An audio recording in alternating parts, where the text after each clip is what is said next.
Now the next maneuver we will see here is our engineer, Ryan Miller, balancing the locomotive on the turntable, putting all the weight of the locomotive on a 6-foot center bearing so the sides can freely spin. We'll know that we're balanced out and ready to spin once you see that right-hand side dip ever so slightly here in a few moments.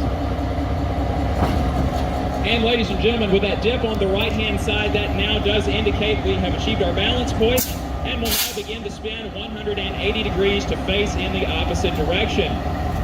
Now you might wonder why it is necessary for us to utilize a turntable for the Missionary Ridge Local today. Why could we not simply just go in reverse all the way back to Grand Junction? Well, that's possible to do. That's not historically the way it would have been done in the early 20th century. In 1916, when this turntable was produced, steam locomotives ruled the day for pulling hauls of passengers and freight all across the American Railroad network and on regional lines like our own Southern Railway. However, steam locomotives were meant to do one thing very well, that's to go forwards for a long distance. Going in reverse for a long distance is a little more problematic for a steam locomotive, as behind the locomotive itself you have a large rectangle on wheels called the tender that holds all the coal, all the water for your journey. And if you look behind you making a reverse movement, you cannot effectively see where you're going. Your vision is obstructed by the tender.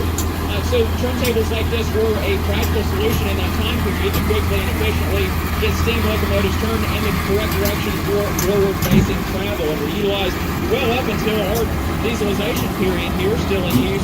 As you can see, our locomotive for today is an early 1970s type diesel-electric locomotive manufactured by the Electromotive Division of General Motors, known as a GP38-2, originally a Southern Railway locomotive before acquisition by Norfolk Southern upon the merger, and then purchased by the Tennessee Valley Railroad Museum at auction.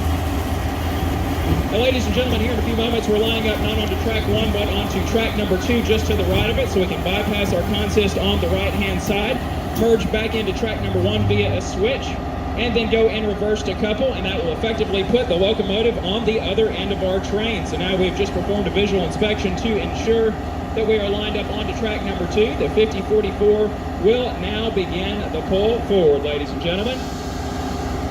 And with that, ladies and gentlemen, that is how it is done with a 1916 turntable and an early 1970s diesel locomotive. With that, we will now make our way in this direction over to the repair and restoration shop before we begin reboarding for Grand Junction, and our East Chattanooga depot just off to the side will also be open as we are reboarding with various